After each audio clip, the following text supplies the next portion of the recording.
ন্যায়ের বিচার করে কিন্তু আচম্বিতে আমার জমালয়ের সিংহাসন দলমল করে ধরো ধরো কাঁপে ভুবন। শুধু শুনতে পাই ঝিঝি পোকার কান্না, স্বর্গ মর্ত ত্রিভুবন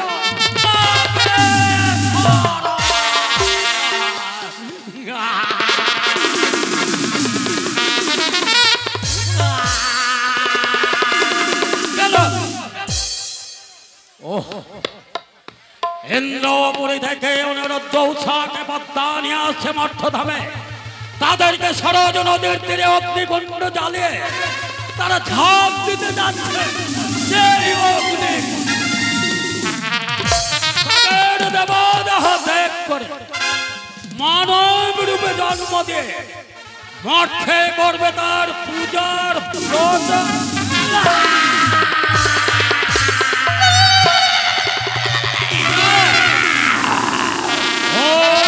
উৎসাহকে যেতে দেব না মর্তধামে। পূজার প্রচার হবে না তার ভুবনে। কোথায় জন্ম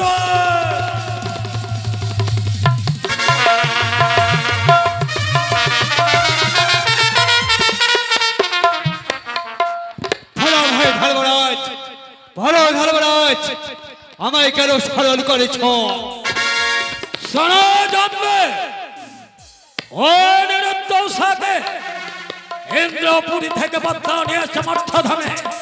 ওই যে সরজ নদীর তীরে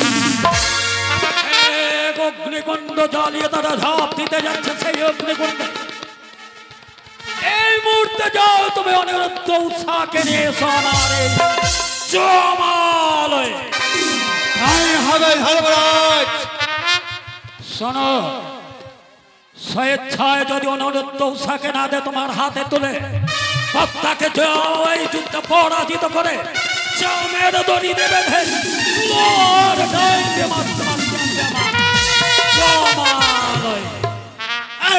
ধর্মরাজ, আপনার আদেশে ছড়ে যাব সূর্য নদীর তীরে। সেখান থেকে অনুরুদ্ধ উৎসাহকে নিয়ে আসবো জমপুরীতে। জয় জয় ধর্মরাজের জয় হোক। যমদূতকে পাঠালাম সরজ নদীর তীরে। স্বেচ্ছায় যদি অনুরুদ্ধ উৎসাহকে না দে তার হাতে তুলে তাকে যুদ্ধে পরাজিত করে চামের দড়ি দিয়ে বেঁধে লোহার ডাল দিয়ে মারতে মারতে আসবে আমার জমালয়ে।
সেই সরোবর থেকে স্নান করে তোমরা আমার কাছে ছুটে আসো।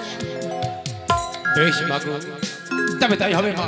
তুমি কিছুক্ষণ অপেক্ষা করো মা। বেশ, ততক্ষণ আমিও বিশ্রাম করি। চলো রোষা দেবী, চলো।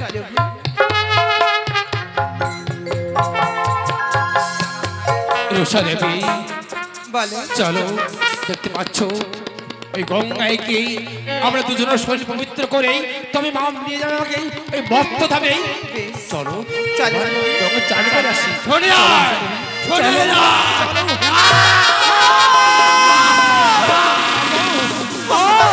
রক্ষা করো, রক্ষা করো। হে কি অনুদোষা, তোমরা স্নান করে এভাবে চলে এসেছো কেন? দেখো না, অর্ধ রাস্তায় সে যে কালদূত দাঁড়িয়ে রয়েছে মা, সেই কালদূত তোমাদের পথের কাটা হয়ে এসেছে। তবে বেশ, আমি থাকতে তোমরা ভয় করো না। হে কি কালদূত, আজ বড় চঞ্চলিত চিত, আজ কেন বা হয়েছ এই সরোবরে উপস্থিত?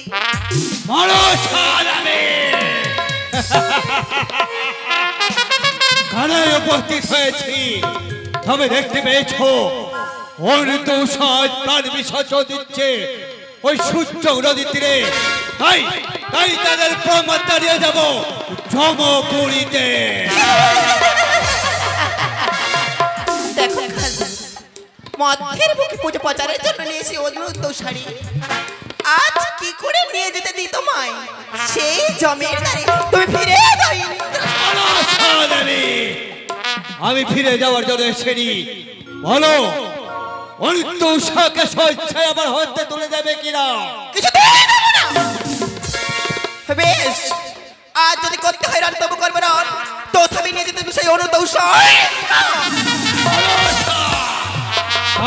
সাপিরি এত দেখো দর্প, বেশ সমুদ্র নিয়ে যাবো যমপুরীতে।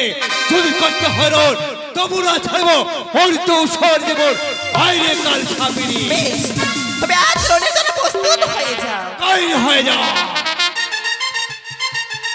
জয় জয় যমরাজের জয় হোক।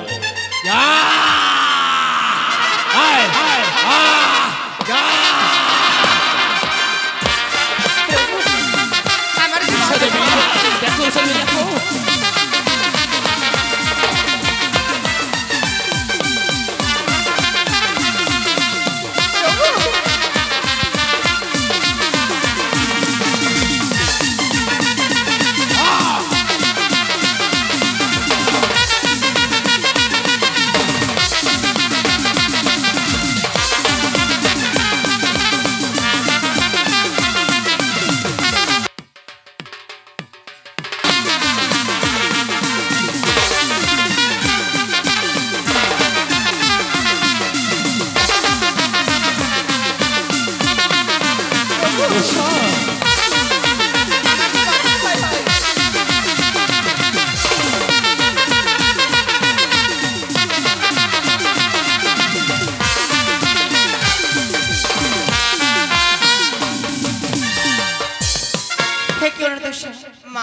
সে প্রাণের ভয়ে ছুটে গেছে সেই জমালয়ে।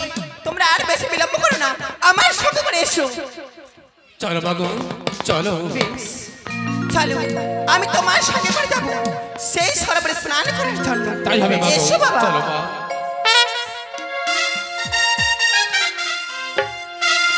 চলো মা।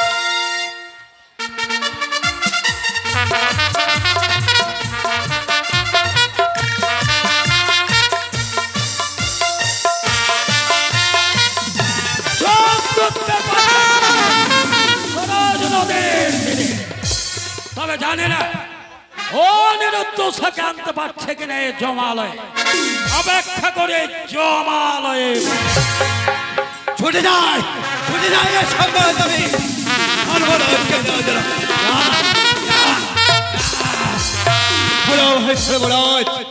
আজ আমি নিরাশ হয়ে ফিরে এসেছি সেই পরাজয়ের সম্বাদ দিতে।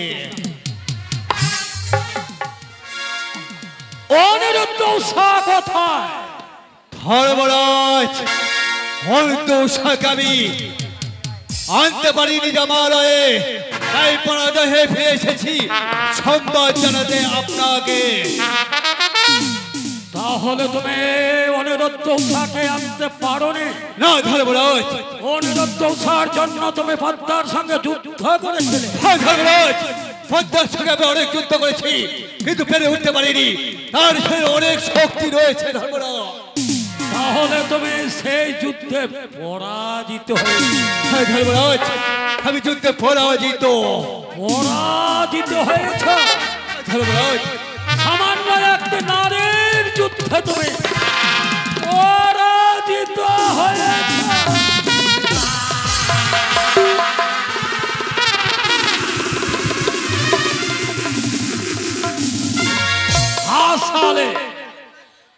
হাসালে জানতো সামান্য একটি নারীর যুদ্ধে তুমি পরাজিত। বেশ, এইবার আমি যাবো সরজ নদীর তীরে। স্বেচ্ছায় যদি অনিরুদ্ধ উৎসাকে না দেয় আমার হাতে তুলে, তাকে যুদ্ধ পরাজিত করে চামের দড়ি লোহার ডাং দিয়ে জমালয় এসে আমার পিছনে পিছনে। চলো চলো চলো চলো তাড়াতাড়ি করে চলো চলো।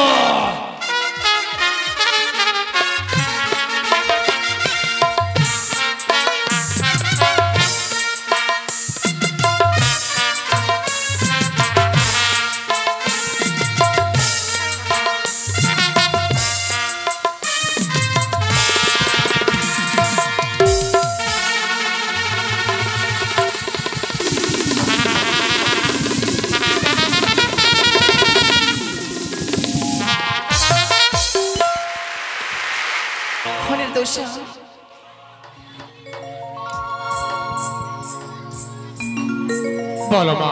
দেখো, আমাদের তো স্নান করা হয়ে গেছে, তবে যে আরেকটি কাজ রয়েছে। এমন কি কাজ রয়েছে মা? দেখো, হ্যাঁ জানি না, সে কথা খালি বলতে গেলে আমার যেন হৃদয় খানা কেঁপে ওঠে।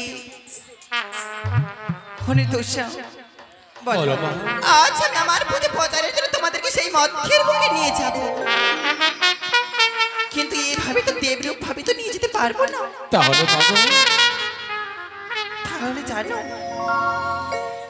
তোমাদেরকে এই দুটি নিষ্পাপ জীবকে বিসর্জন দিতে হবে মা। তার জন্য আমি কি তৈরি করে রেখেছি জানো? এমন কি মা গো? দেখো না, সামনে সুন্দর এক দেখা যায় অগ্নিকুণ্ড। সেই অগ্নিকুণ্ডে তোমাদের দুটি নিষ্পাপ জীবকে বিসর্জন দিতে হবে। মা,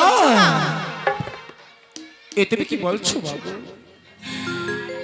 এই সুন্দর দেহ আমাকে অগ্নিচিতায় ঝাঁপ দিয়ে এই প্রাণে বিসর্জন দিয়ে তবে তুমি তোমার সেখানে জীবাত্মা নিয়ে যাবে ওই ব্যর্থ থাকবে মাগো। বেশ বেশ মাগো বেশ, আমি যখন মর্ত তুমি জন্মগ্রহণ করতেই হবে। যাবো মাগো যাবো, আমরা দুজনে মিলেই এই মুহূর্তে যাবো ওই তোমার অগ্নিচিতায় আমার এই প্রাণকে বিসর্জন দিতে মাগো। রুষা দেবী, চলো রুষা, দুজনে মিলে আজ হাসতে হাসতে ওই অগ্নিচিতায় ঝাঁপ দিয়েই সেখান থেকে জীবাত্মা নিয়ে যাবে আমার মা ওই অর্থ ধামে। চলো চলো চলো।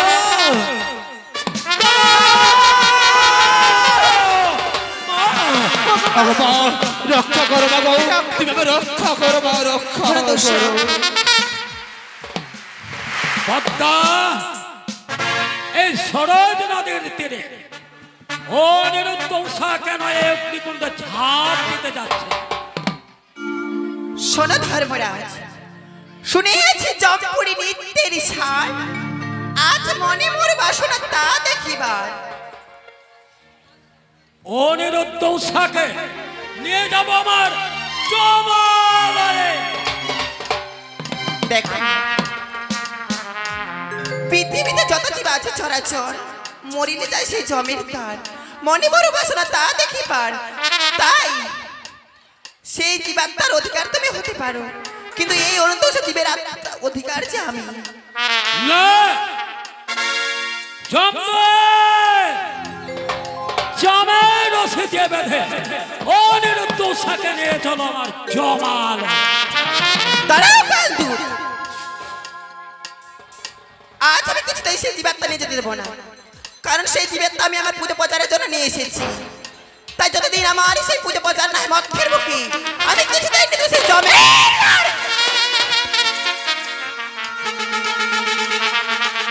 অনিরুদ্ধ উষাকে নিয়ে যাবো আমার জমালয়ে। থাক থাক কর্মলা চিন্তা নাহি আর, যদি আজ রণ করি, রণে যদি হেরে যাও তোমায় আমি করিব সব। তুমি আমার সঙ্গে রণ করবে? বেশ, যদি রণে জয়ী হতে পারো এই সরজ নদীর তীরে, তাহলে অনিরুদ্ধ উষাকে নিয়ে যাবে তোমার মর্তধামে, নচে অনিরুদ্ধ উষাকে নিয়ে যাবো আমার জমালয়ে। এতদিন শুনেছিলাম পিতার কর্মের কথা, আজ যমরাজকে বাঁচাতে পারে কোন বা দেবতা? জানতো